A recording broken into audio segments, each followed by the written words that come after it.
Welcome to the 1905 podcast, home of the world champions, Chelsea. Each week, Joe and I bring you our unfiltered takes on the highs, the lows, and everything in between, following the Blues from Gate 13 of the Matthew Harding stand. Let's hit the notes. Well, there you have it. Chelsea are 5-1 victors against West Ham at the sorry, soulless bowl, the London Stadium. It was a game that really had a lot of different things going for it, but let's start at the beginning there with the injury to Cole Palmer in the warm-up. I mean, no one saw that coming. I've got to say, I watched it at home tonight and I flicked over very quickly because they kept talking about West Ham and Graham Potter all night long on Sky. It was doing my head in. So I thought, you know what, I was going to put something else on for 15 minutes. I came back and Cole Palmer wasn't starting. I was like, oh, here we go.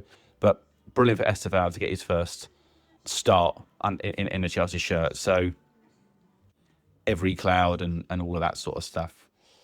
I'm not going to go into massive detail on the game right now. It's obviously the game was just finished, but a few sort of bullet points I'm going to sort of point out now, and then we can sort of discuss them a bit further tomorrow or later tonight. Forgive me if I go from defence to attack, but I think if we start with the goal that we conceded, I mean, goodness me, it was poor.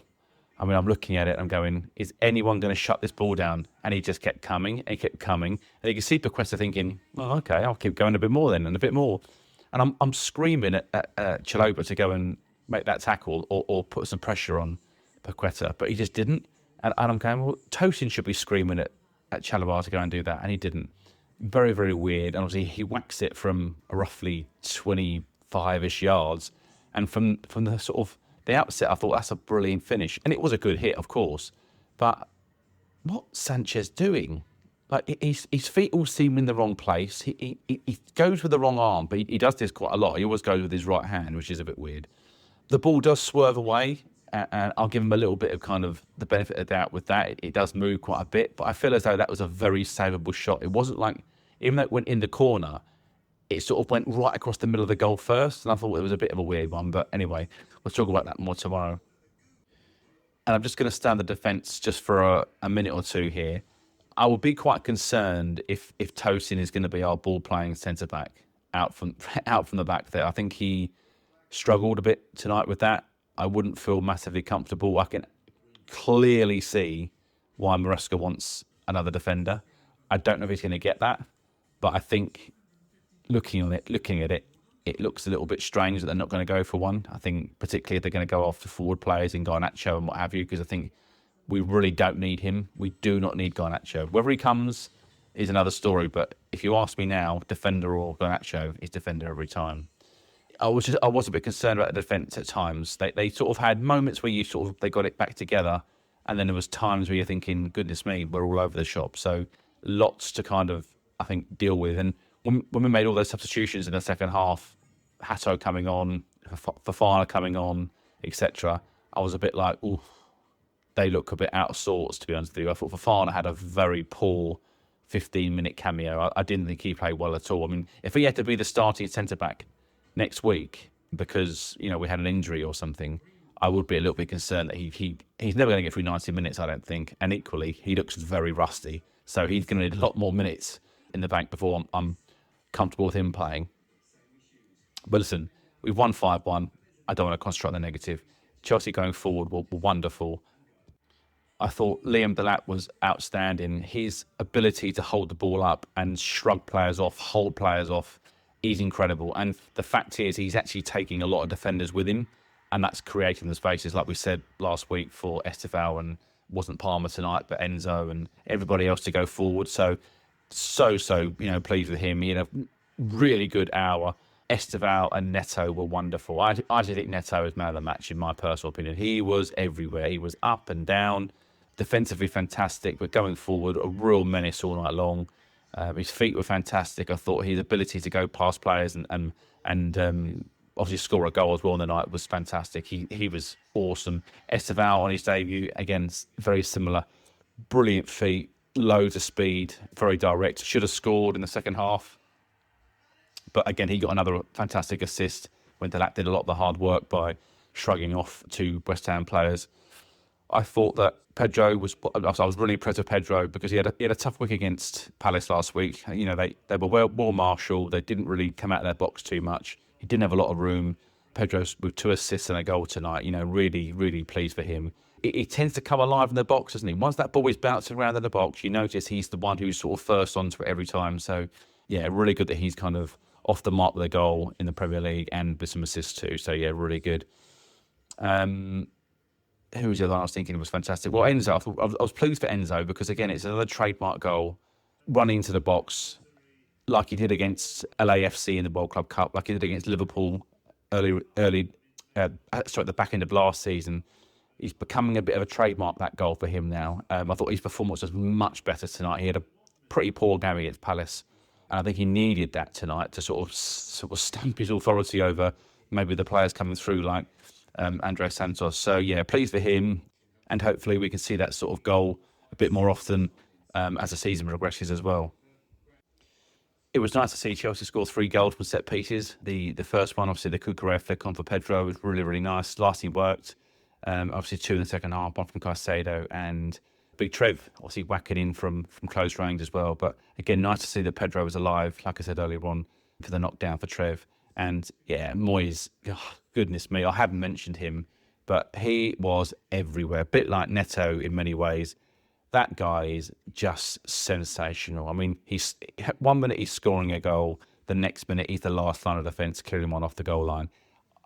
I mean, we've seen some fantastic players. I mean, I don't know if there's been a better group of players for Chelsea that have played that position. You know, you go back to Makelele and Kante and SCN and now like Moises Caicedo, absolutely wonderful player, and he just gets better every single week. And often I think to myself, oh, who cleared that away? Or who was that making that tackle? And I just think, oh, why am I even questioning that? It's Caicedo. He's so freaking good.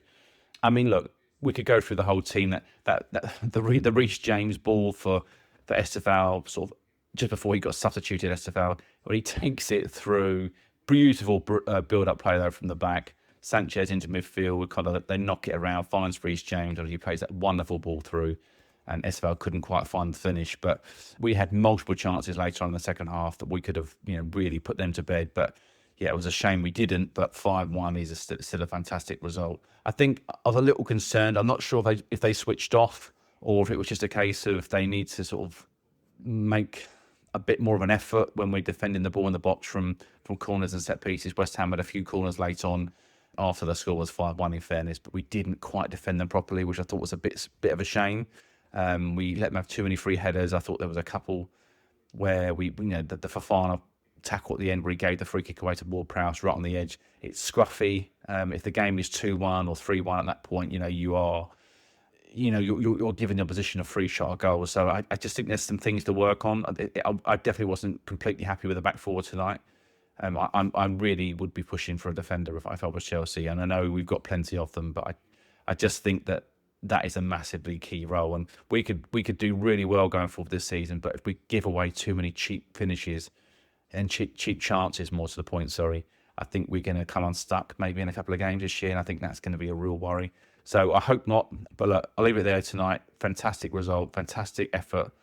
Pleased to be off the mark and going. I think what I will say is the substitutions are absolutely unbelievable. What we're bringing on now is just amazing. So I know I've covered a fair bit of the game there, but they are sort of bullet points. But we'll go into more detail on all those things and individual performances either a bit later tonight, like I say, or tomorrow. So yeah, pleased to get off the mark with a win and score some goals after the 0-0 performance last week. And yeah, we've now got a couple of games coming up, which on paper, they're not. No one's easy in this league, as we know, the old cliche. But I think we've got to fancy our chances to beat the teams coming up in the next couple of weeks. So yeah, that feels quite refreshing to start the weekend with a 5-1 win, and I'm not going to be disappointed all Saturday and Sunday. So yeah, Bueno Blues. Well, that was fun, wasn't it? That was an enjoyable evening's work. I actually watched the game with a West Ham fan. So a good friend of mine, Tom, is a big West Ham fan, watched it at his house, but his son and his dad are both Chelsea fans. So we were 3-1 in that household. And yeah, ended up that 3 of us were very, very happy. It was a funny game, wasn't it? Where do I start? I think I'll start with the lineup. So obviously before Palmer got brought out of the side, it was, I think, really refreshing and encouraging to see that the lineup came out with João Pedro and Delap both in the side together. Maybe one of the early, and people react so quickly, don't they, these days? In not just in social media, but in the media in general, about like, oh, Chelsea going to struggle to break teams down this year. It's going to be a tough year in against low blocks and all that kind of stuff. And it's like, okay, calm down. It's one game against a very well organised Palace side. But it was really good to see that immediately, you're like, I know, João Pedro's going to play with the lap. That's going to be an interesting, different sort of problem we're going to give West Ham to solve. It would probably have been, I think, Palmer playing off the right, where Estevao came straight into. But it would, I mean, as we know, it's very fluid. So I thought that was immediately encouraging. And isn't it a great sort of testament to the squad that we've built and the, the exciting players that we've got, that you lose someone like from Cole Palmer from the lineup, and obviously you're gutted and you're thinking, first of all, worried that it isn't a bad injury, which we don't think it is, thank goodness. But the fact you can bring in Estevao and he can have a game like he did, and just generally be, as excited anyway about the lineup is amazing. And the players that you've still got on the bench to come on with in forward options is, frankly, pretty incredible, isn't it, really? So, yeah, incredibly exciting. I have to say, I was pretty worried after about 14 minutes. Terrible start I thought we made generally. I thought not just the goal, but I thought just we looked sloppy. Everything just looked a little bit slow and sluggish, didn't it? And when West Ham score, and you explained the goal pretty well there, Joe, I won't add anything to the detail on that, apart from it's one of those, you'd want Sanchez to do better, but I think it was a good strike. It was a good strike, and we've seen many goals like that scored over the years. But I was watching it, I was thinking, this is going to be tough. My friend Tom, when they scored, goes absolutely crazy in front of us, going mad, and we're like, and then West Ham drop into basically 10 men behind the ball, and you're thinking, this could be a bit of a tough game here. And we'd said in the match preview that, cliche as it is, first goal at West Ham is, especially in an evening game, is really important. Their crowd goes up, and as we saw, if you can get on top of the game, you're gonna, you can kill the game very quickly. But if they get up, it can be very tough. And I think thank goodness we got the goal when we did, because when we got that goal from the corner, it just, the game just, it flipped a switch, didn't it, on it? And 20 minutes later, we're 3-1 up, and some fans have started to leave the stadium. And 20 minutes later in the game, was it 58 minutes? It was 5-1, and stadium was emptied. It was kind of incredible, really. So yeah, key moments change games, and I thought massive credit, to be fair, to Chelsea, I think, in showing that character to not kind of let the crowd get too much on top of them, carry on playing the game. I was a bit frustrated, thinking we were a bit slow on the ball at times, but you know what? The game plan worked. We did what we did and got control of the game, and massive credit, I think, to the players. And one of those games where it's so nice to see 5 different players score, really refreshing to see us actually look lively and from set pieces, which is something I criticised after the Palace game, thinking we never looked like we were going to score. Well, fair play to us.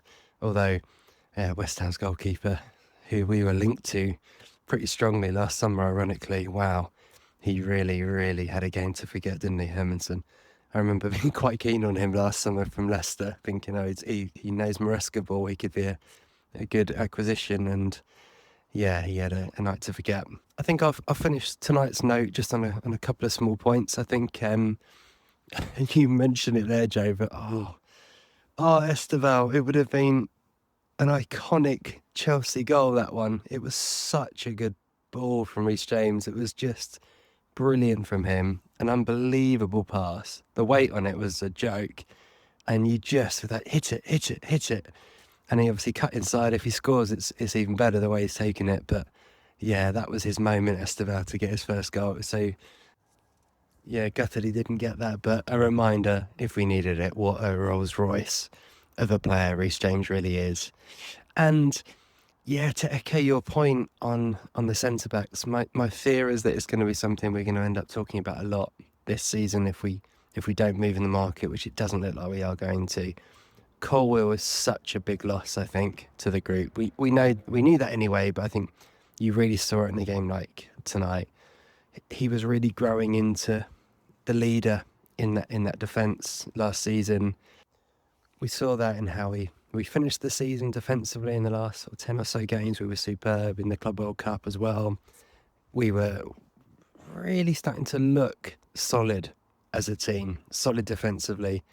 And, Maresca himself said that, even in the Conference League final where maybe we were struggling a little bit, Cole comes on, we look really strong again and we go win the game 4-1. And I think if there's a criticism of the ownership group or the sporting model, maybe is more accurate about what we're currently doing, then this is maybe one of them that you could look at. And again, I've been generally very positive about the ownership group and the model because I think it's exciting. I think what we're trying to do is different, which is fun. I think as a fan, you can't ask much more from an ownership than putting money into the team and into the squad, which is they've done more than anyone probably since Abramovich in any footballing era. So we really have been incredibly blessed with two ownerships that have done that. But if you look at Garnacho versus Gay as an example, in Garnacho, clearly what you're seeing there is they think there's a sporting and financial opportunity to get a player who is maybe 10 or 20 million undervalued in terms of his market value. He's obviously our favourite at Man United.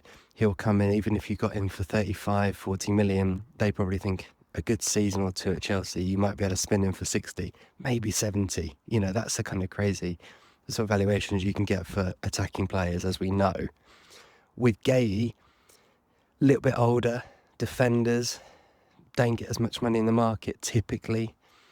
Are they looking at him and going, well, yeah, we could spend on him, but I don't know if we're going to see a massive return. There's the fair question mark of, okay, what happens when Colwell gets fit? But again, I look at that and go, well, yeah, we could argue the same about the attacking players. You've got Gittins, by the sounds of it, we want Xavi Simons as well. There are as many options as we saw tonight. I felt sorry for Delap. They had a great game. He comes off just because we need to give minutes to other players, really. There isn't much difference, I don't think, in terms of the situation at the back. And I just wonder if our appetite for buying attacking players where there is clearly upside in money isn't matched sometimes in those kind of maybe more sensible signings that you sometimes need in more defensive areas.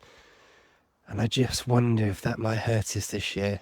Again, I throw Gay out just because he's the obvious kind of option that has been thrown around a bit, but he's an experienced player. He can play on the left side. He knows Chelsea inside out.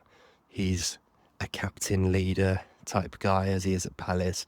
You just feel like he'd come in and would give you an extra bit of reassurance. And that isn't me saying that means I don't rate Tosin or Chalobah.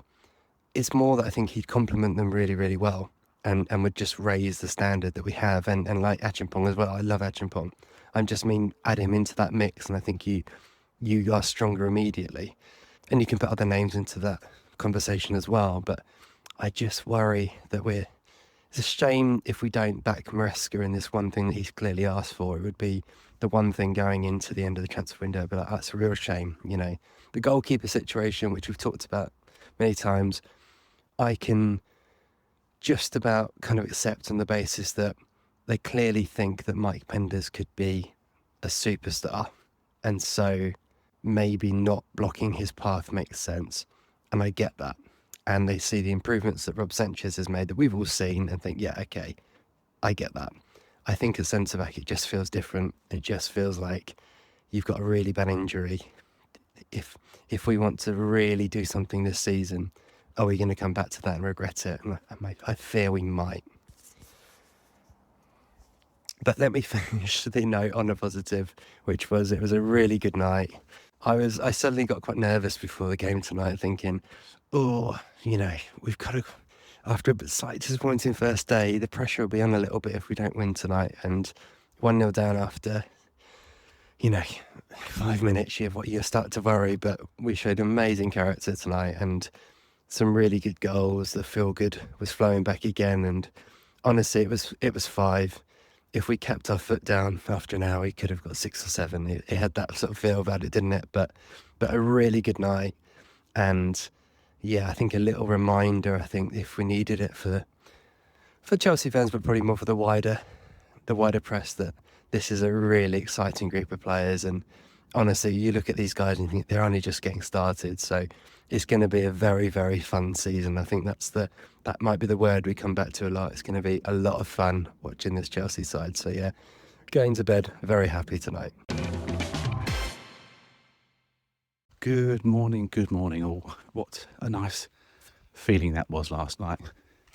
That goal behind and then a 5-1 victory. That certainly gave me the oxygen for the day, I'll be honest with you. I think I started last week's pod by saying that Chelsea drawing at Crystal Palace was a reason not to overreact, and I think this should also be put in that category. As good a result as it was, and I'm taking nothing away from Chelsea, by the way, you have to sort of temper it with that West Ham are quite a poor team.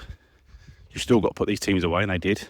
So I'm certainly not complaining on that front, but I just think we just keep our heads screwed on a little bit, and once we play a few more teams and the league starts to open up slightly, we'll see how West Ham are doing. If they manage to sort of stifle Spurs in a couple of weeks or whatever, we might say, do you know what, that was a good bloody result against them.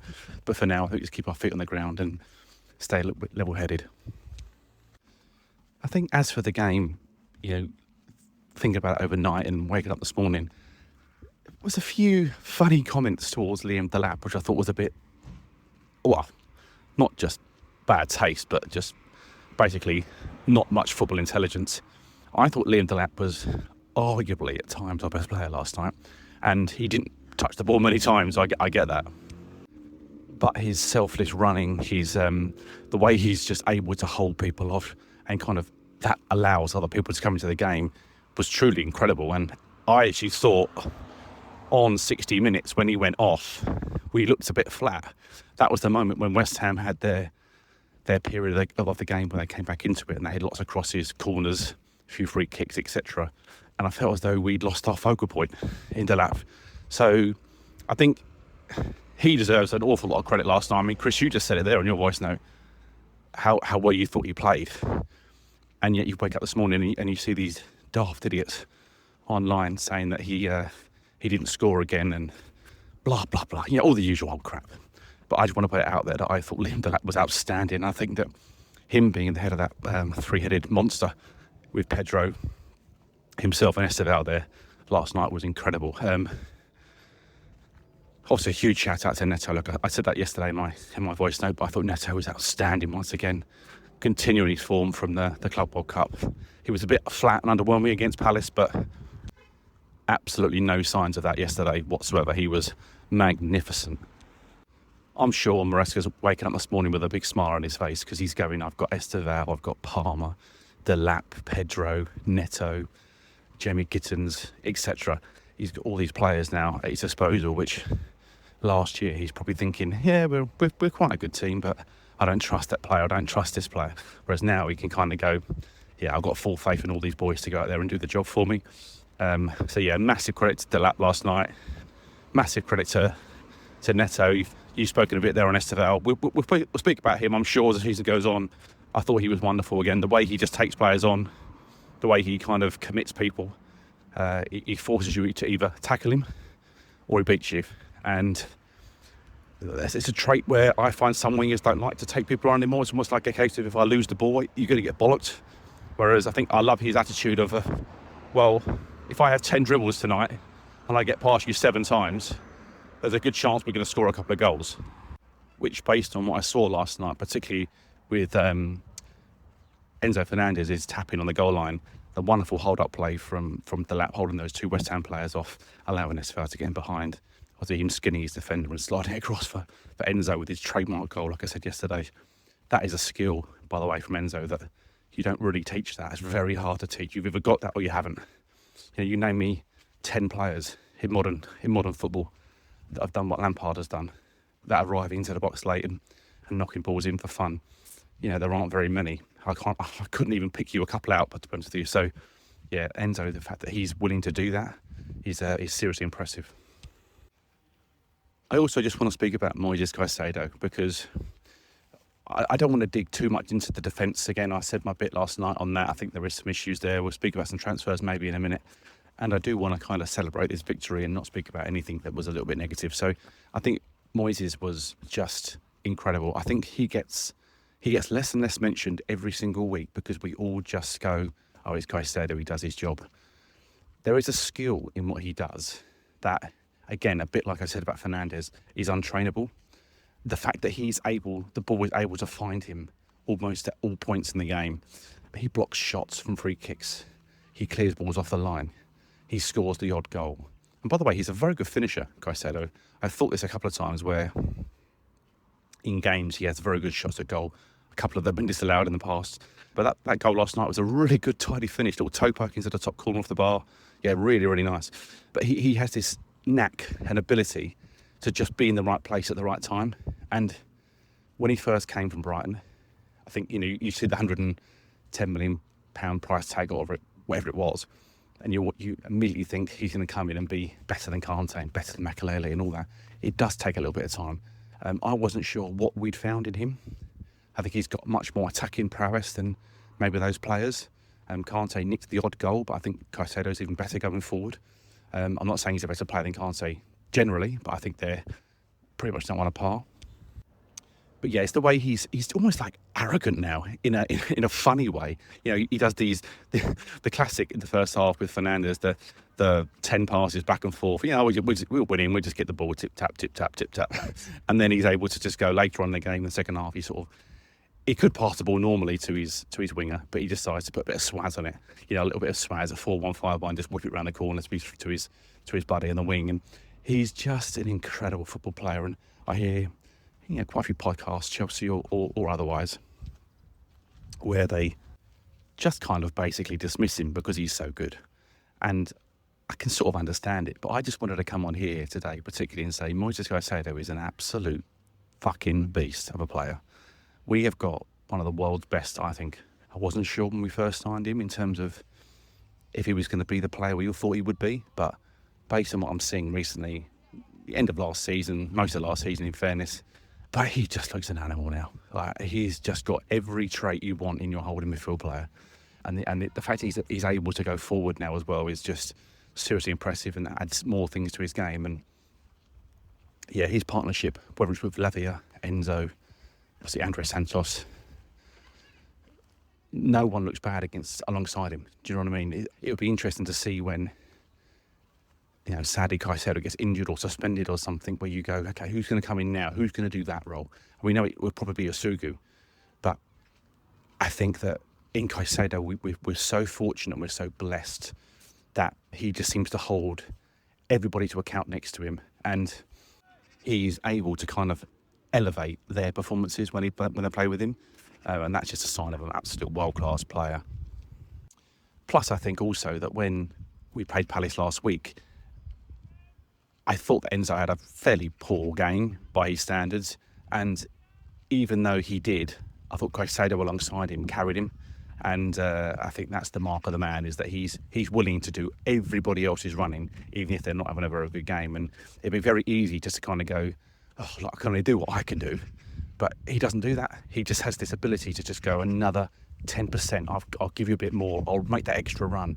I'll make that tackle, and it's probably not on for me to do, but I'll still get back and do it. And the players love him. You can see it when the game's finished. Every single week the game's finished and the camera pans around to Caicedo, he's usually got about 4 players around him going, high five, high five, high five. You're the man, basically. So just a bit of an appreciation post there for Caicedo and Delap. I think they fully deserved it on last night's performances alone. And it was so impressive to see Chelsea play the way they did, from going a goal behind. And Chris, you're right, the 15 minutes of at the start of the game where we were so sluggish and so poor. I texted you, didn't I? And said straight away, I was like, oh, this could be a long night. And then we scored that goal and it did completely change everything. And I was like, oh, okay, I can breathe now. But yeah, really pleased to wake up this morning with a 5-1 victory. We can watch all the games today and feel like, whatever happens, happens. And going into Fulham next Saturday at 12:30 with a real swagger and spring in our step, because, fingers crossed the Cole Palmer injury isn't much, although there is talk of a groin injury. So, there is a possibility that he misses a game or two, I think, maybe. Hopefully it's not severe.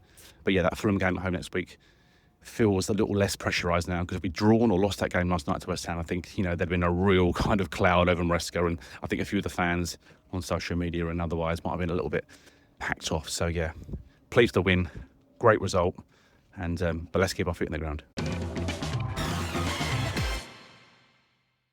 Yeah, it probably makes your weekend, doesn't it? Winning on the Friday night game, knowing that our job is done for the weekend and can just kind of enjoy the rest of the football and anything else you got planned with those 3 points and a great win. It feels good.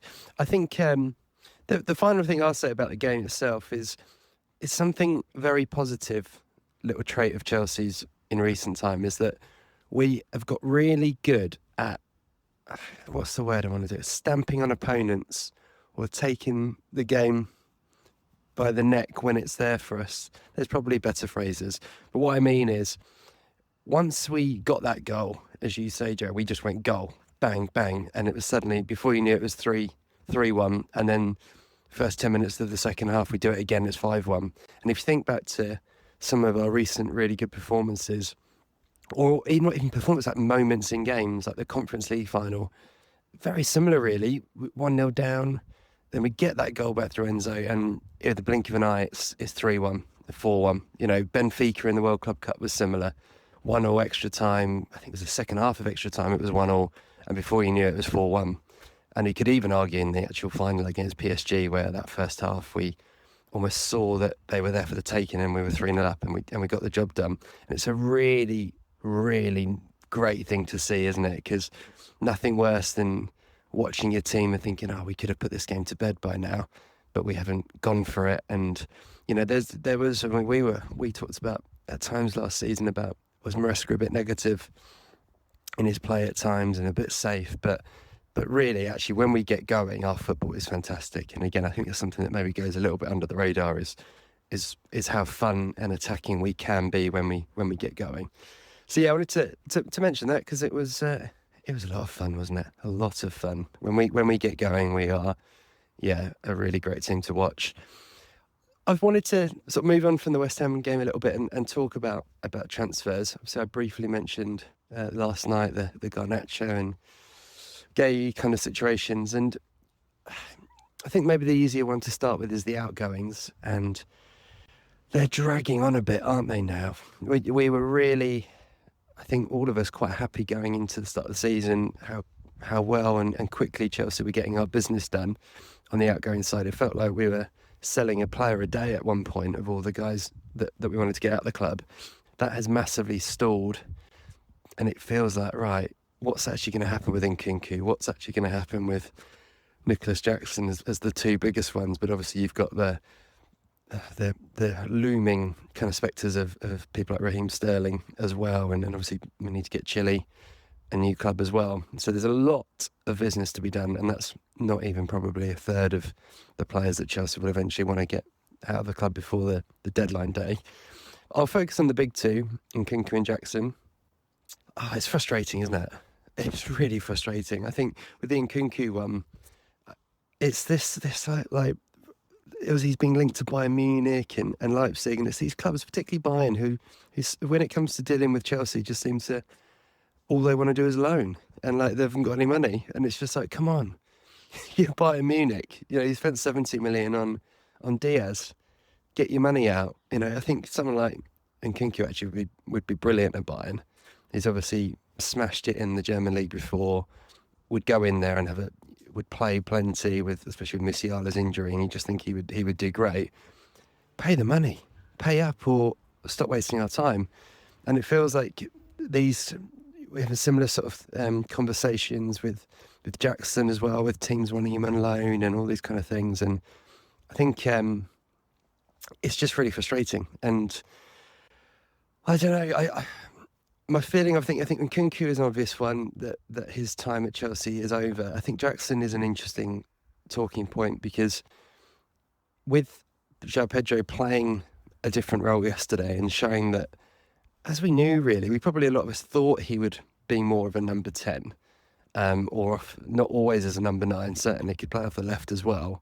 It does make you think, do Chelsea really need to sell Jackson and bring in, let's say, Garnacho, and even Xavi Simons as well, who's obviously a really exciting youngster.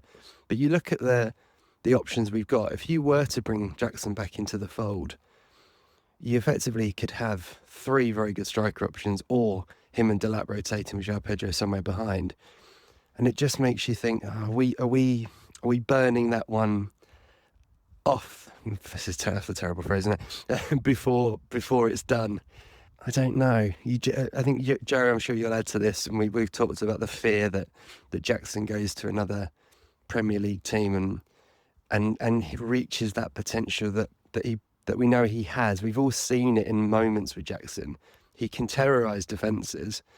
I think I mentioned to you before, Joe, that the FA Cup semi-final against Man City a couple of years back under Pochettino kind of sums him up, I think, best in a way, where he was brilliant that day. He caused them untold problems. But when it came to that big moment for finishing, he didn't have it. So he went through one-on-one, didn't he? When Enzo put him through in the first half in that game. One-on-one with Edison and didn't even get a shot away. And then he had 2 really good chances in the space of about 10 seconds in the second half, where he had a header he put straight at Edison and he missed the other one. And you're like, that sort of sums him up, really. He's a nightmare for defences, but sometimes he lets you down in front of goal. But if he can iron that out of his game, he just becomes a really, really, really elite centre forward. And obviously he's been linked to Villa most loudly at the moment. Obviously he's played with Emery before, so you kind of see that could be a sensible move. But you've got to question where Villa are getting the money from to pay for him. So yeah, it seems a bit of a shame that Chelsea seem to have kind of certainly written him off from the squad at the moment, and I guess there's a lot of moving parts there with what happens with Isak and other things. There's still, a lot of unknowns in that market, I think. But I wonder if Chelsea would take pause in how we played last night and look at the Garnacho and Simons deals and go, are these the priorities? Not saying that they wouldn't be good signings. That's just almost a separate conversation. It's more, is that the priority that we really need right now?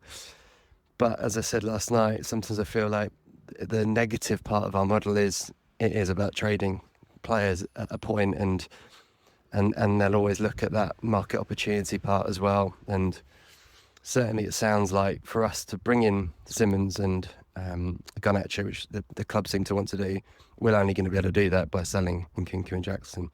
So, yeah, I think if it was my choice, my gut says stick with the attack that you've got, bring Jackson back into the fold and go and get a centre-back. I just think that when we look through all the games this season, that just feels like a bigger need to me, particularly when you've still got, it's certainly an unknown over Wesley Fofana's fitness and how long he can stay in the team for. Josh, so much potential, but if there was, say, an injury, a longer term injury to Tosin, you would feel that would be putting a lot of pressure on his shoulders to play week in, week out. And yeah, I just looked to that lineup yesterday and thought, there's a big coal shaped gap, isn't there, still in the squad. So interesting how Chelsea are doing that one, and I think more than anything, it's clearly something Maresca has asked for. So, yeah, a slightly strange situation going on there. But I'll hand back to you, Joe, for your final word on this episode. It's obviously next up Fulham at home, and then the international break. So it's kind of, I don't know, the season feels like it's going to be flying through really quickly already. You wonder with Palmer, with that international break, if there is concern over his groin strain, they might just go, take another week out, then don't travel with England, and it becomes almost a month's break, doesn't it? Which which might be the sensible call. You certainly don't want to be risking anything at this point of the season. But yeah, back over to you, Joe. I think you summed it up very well there, Chris, regarding the defence, because, yeah, I think we have got a Levi Colwill-shaped hole at the back. I do worry that we could have a brilliant season, and let me give you a scenario, okay? Chelsea score the same amount of goals as, say, Man City or Liverpool, or very close to it, and Arsenal, and they concede 15 more than them teams. That's probably going to cost you the league title. Or certainly a top 2-3 position. So I just believe that for squad balance, you need to be able to say, look, Garnacho is 35 million, 30 million at the moment, and we think we can sell him for 60 in 2 or 3 years' time, or maybe we keep him, he turns out to be a superstar, but we think we can churn him over for more money later on. I understand that. I get that from a squad makeup sort of position, and you're thinking, we could use that money to go and buy somebody else we want. But right here, right now, the defence, I think, is the issue. I think Trev Chalobah is a very good player. We know Reece James and Nkunku are good players. Hato, I think, is going to be an excellent player. I thought he'd come on. He looked quite raw last night when he came on, but it's his first Premier League minutes, so I can sort of understand that. But these are quite green players in some cases. They might be up there, world-class players for the future. But right here, in the opening weeks of the season, we've harped on about it a little bit, that bit of experience, which obviously Mark Gay or someone of his ilk kind of provides. And I would suggest they're very much available. I know Glasner said he wants him to stay, and he has to stay for Palace to be competitive, and I can understand that. If I was him, I'd be gutted at losing Eze this late in the season, or this late in the window, I should say. But I just think that Chelsea, would you not rue that chance? Give yourself an opportunity to say, look, Cole was out the whole year. When we had Terry, Gallas, Carvalho, etc., they all worked out because they were all good players, and they all got their important matches. They all got their games in the cup finals and semi-finals. You can work. It's a squad game. There's going to be injuries and suspensions along the way in all football seasons. So I think if you've got 2 or 3 exceptional centre backs, they can figure that out. Cole's going to take a little bit of time to come back from that injury as well, not just from the fact that he's recovering, but when he comes back to play, a bit like Fofana last night, looks like a fish out of water. You're going to need a few games to warm up, and I feel as though that we would be doing ourselves and the supporters a bit of a bad one, from honest with you, if we go out and buy 2 attacking midfield players and not touch the defence. I can understand the Sanchez one. Completely agree with that, Chris. With the Penders thing. We've come round to Sanchez. We said that earlier in the season, the start of this season. But we're not saying he's the finished article. I think if we could get a goalkeeper, we would have got a goalkeeper. We'd have been quite happy with that.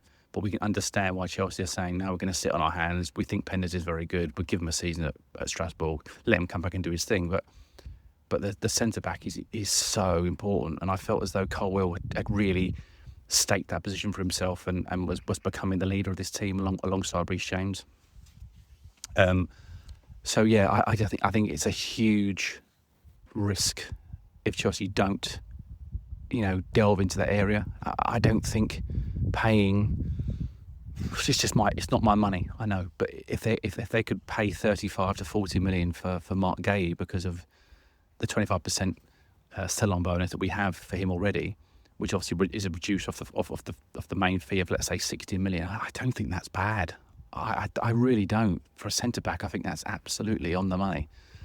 And yeah, there might not be a lot of resale value in him. But do we need resale value? If you think the amount of money we're making on all these other players, just occasionally you can give yourself that luxury of saying, we're going to bring in a 27-year-old centre-back, whatever it might be, and they're going to play until they're 32, and then we're going to release them. And if they go for 8 million or for a free transfer, then so be it. We'll move on from that. But for 5 years, you might have a really good, competitive player, willing to help your team and mould your team into the team you want it to be going forward. So I think we should kind of certainly look at that situation. That would be my go-to plan. I think you saw Maresca be a little bit quieter on that in his press conference before the West Ham game this week. He sort of basically said that I didn't say I wanted a centre-back. He didn't say it in those words, but he sort of used that language to sort of say, I know, I never said that. I've always said what we've got here is good enough, which made me think, has he been sort of told off? Has he had a ticking off from upstairs? Because Pochettino did this a few times where he would say things in press conferences and the week after he'd be like, oh, no, I didn't say that. So I do hope that we are looking, and it's just a bit of a smokescreen because they don't want to sort of play their hand. They said they want a centre-half and then they approach Palace or somebody else and say, we want to purchase this player. They're going to demand a lot more money than we would have paid. So I'm hoping it's a bit of a smokescreen. I think as for Nicholas Jackson, I think everything you just said, Chris, I'm not going to disagree with any of it. I think it all makes total sense to me.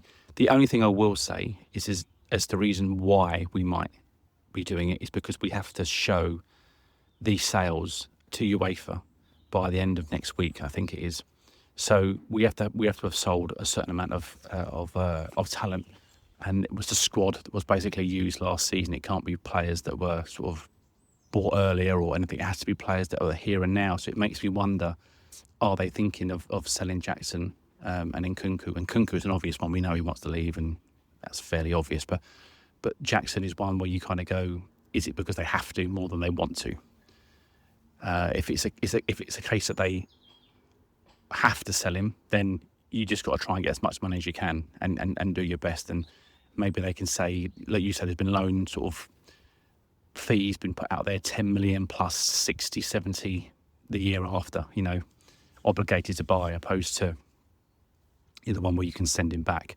That could be an option. I think Chelsea are holding out for more of a fee up front, which makes total sense considering our financial restrictions with UEFA, the deal we made with them. So, yeah, I mean, I would be sad to see Jackson go, I think, into the Premier League, because he's one of those you kind of wonder, is he going to come back to bite us? But I think if you manage to get 75 million, let's just put that figure, 75 million pounds for him, you would have made an enormous profit, and you haven't been stung. You haven't let him go on a free transfer. There are those signings that people have let go in the past for 10, 15 million, or they've run their contract down and they go to another Premier League team and tear it up. At least we can kind of go, well, if Jackson does become a superstar at Aston Villa or Newcastle, at least we can kind of say, well, we didn't get, peanuts for him. We got proper money for him. So, yeah, I think that you're right.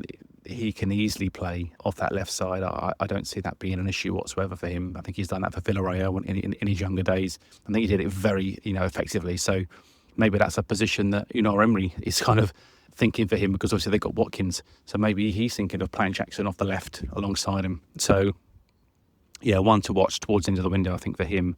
But I would not be disappointed to see him stay. I think he would be brought back in quite easily. I think his role within the side has definitely changed. And if he was to stay, let's hope that he can kind of figure himself out and not be so...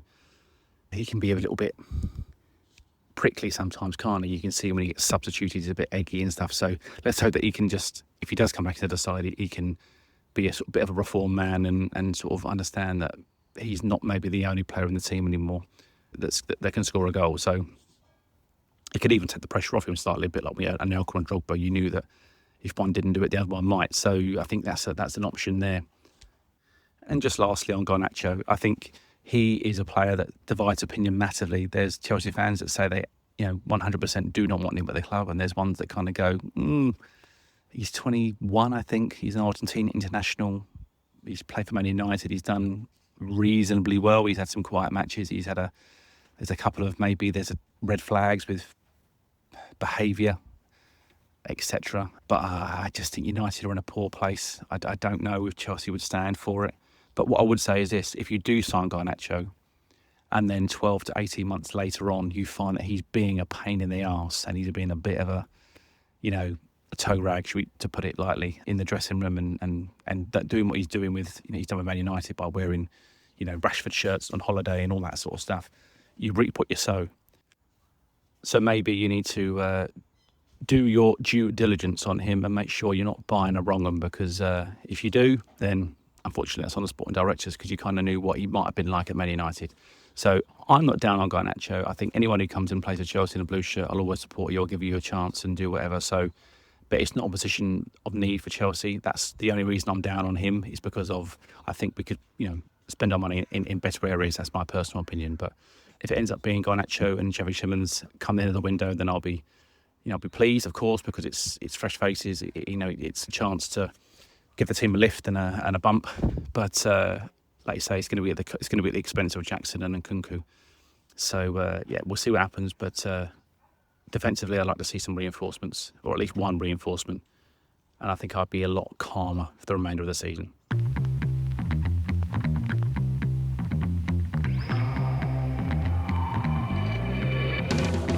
Those were the Chelsea notes for this week. If you enjoyed the podcast, do us a favour and share it with a fellow Blue.